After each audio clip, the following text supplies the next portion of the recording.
Hello and welcome back to our ongoing review in progress of No Man's Sky. My name is James and I'm joined by Matt, who is now about 20 hours through his exploration of the universe adventure. Something like that, yeah, which feels a little bit like scratching the surface on an infinite game. But like a fair chunk in, I think, and it's starting to get quite interesting. Okay, so obviously being 20 hours in, if you're not at that point, there might be some spoilers coming up for the kind of people that you'll meet or the things that you'll be doing, but where are we now? I think when we left you yesterday, you'd sort of explored a moon to varying degrees of success. Yeah, not very much success at all, actually. Interestingly, in terms of the spoilers, I think I've actually backtracked a little bit because what I did right at the start was when you're on the first planet and you get the option to sort of be guided through the game by this thing called Atlas. Mm-hmm. And I decided not to do that because I thought I'd want to sort of experience the whole thing for myself. And I got to a point last night where I kind of discovered an alien monolith which was going to point me in the right direction to carry on with the game. And it basically said no. It said, no, you didn't want my help before. So basically, fuck yeah. That's fair enough. Yeah. And I can sort of understand why, but I wasn't really expecting it. I thought I'd be able to get back on this track whenever I wanted. So I've kind of, along the way, I've picked up all the formulas that you need to create the fuel to power your warp drive, essentially. So I just went backwards. So I went right back to the first system that I was in, and I found the alternate path to the Atlas one, which is kind of where the spoilers come in, because you come across this sort of amazing alien anomaly floating in space in the first area. I presume it's always in the first area wherever you are. Yeah. And there were two alien races on there that basically kind of offered me a different path. So I've taken that, and it was kind of cool because the thing they offered is basically a black hole shortcut to a different area of the system. Excellent. So I took that. It felt like, there's always a risk of being horribly crushed and spread over 1,000 years in particles. But I took it anyway. Of course. And it worked out all right. So I don't actually know where I am at the moment. I haven't checked again. But I know I'm a significant chunk further on than I was. And it threw me out of this black hole right in the middle of a space battle, which was kind of scary and amazing. So I immediately ran away from that because I don't have a great history with space battles so far. And your ship isn't very good. My ship's terrible, but that also, that's the one bit of good news. When I got to the other space station, a ship that I immediately fell in love with came in. We sort of, our eyes met across the hangar. The parking lot. Yeah, it's not a parking lot for spaceships, is it? And it was a bargain. Yeah, it was about 450,000 credits, and it had better weapons and better shields. And I bought that. And when you buy a new ship, obviously the thing you're aiming for is a better gear, but also more inventory slots, because the inventory management is such a huge part of it. So it's got 19 slots rather than 15, I think. So that's an immediate improvement. Weapons are better, and you can kind of transfer all your stuff across that you have into your new ship as you're buying it.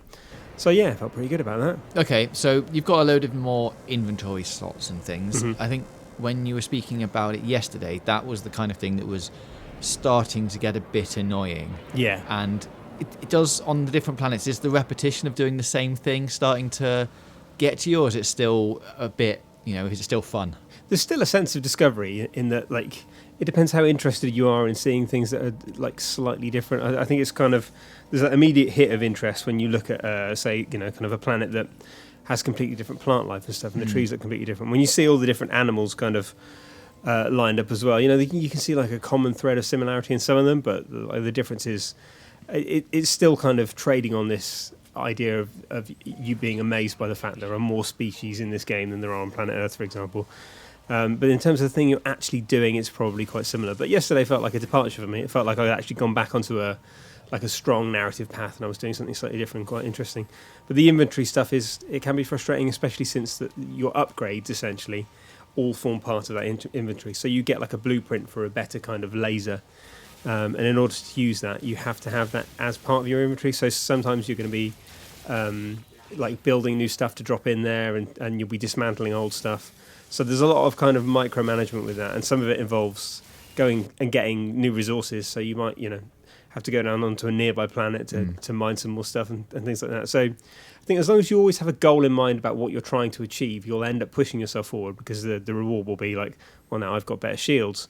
But yeah, I think you have to be willing to sort of embrace it with a bit of imagination, otherwise you are going to find it a little bit repetitive. And I guess you can do the things that you've done, is make your own stories up along the way, which is you can just that. Sort of pretend you're like a sort of sickly boy alone in his bedroom pretending to have fun. But yeah, that's always been my mantra.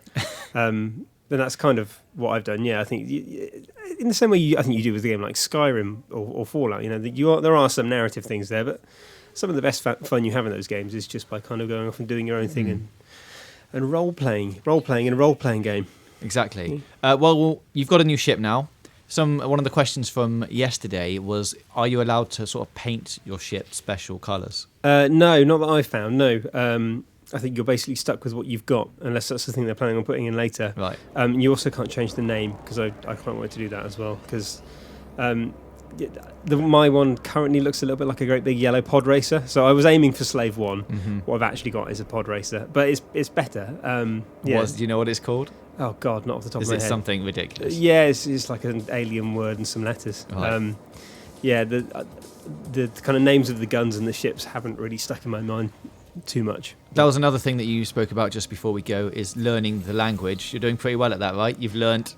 Oh, yeah. Well, over the course of 2 days, I've learnt what the Gek word for Gek is and the Korvax word for Korvax. That's not the only thing I've learnt. There have been other things as well, but they're the things that stick in my mind. But I've kind of gone back to the start, because there are different races, all of whom have different languages.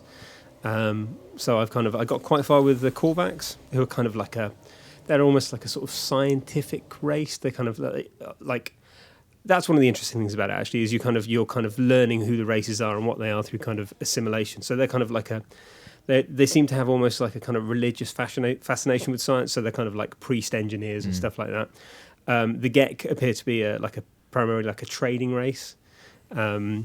And then I think there are other ones that are slightly more warlike and stuff like that, who I haven't met yet. And these are the same in everyone's universe? The races are the same, yeah. Again, it kind of looks like they're randomly generated, so they all have different things. Like, they're kind of visually... Right. There's a lot of variation in them, but you can recognise them as one of the same race. Okay, well, 20 hours in, not ready to put a score on it yet. How much further do we have to go into the universe? To the centre? Is that where we're going? That might take a while, but I suppose, one guy said he did it in 30 hours. I don't feel like I'm that close yet, but I tell you what, definite answer tomorrow in terms of when the score will be. So it might be tomorrow, it might not be tomorrow, but it feels like it's too easy just to write off as a kind of with a pithy, sort of it's as wide as an ocean, but as deep as a paddling pool. Kind of, that's the sort of stuff that I've seen about it, and I think there's more to it than that, but definitely one where the more you put into it, the more you're going to get out with it. If you do have specific questions and you can't be bothered to wait for a video, just ask me on Twitter, which is at @MGElliott. But obviously come back and watch the video tomorrow, because that's important. You need to find out what's going to happen to your spaceship and the space pirates. Yeah, well, I can tell you what happened now, actually. In my first attempt to fight them, I died again. But Brilliant. I did kill some of them, which is important. That's a start. Okay, well, come back tomorrow, like Matt says, for more of his space adventures through No Man's Sky. And don't forget to subscribe to the channel for more gaming news, reviews, previews, and features right here on GamesRadar Plus.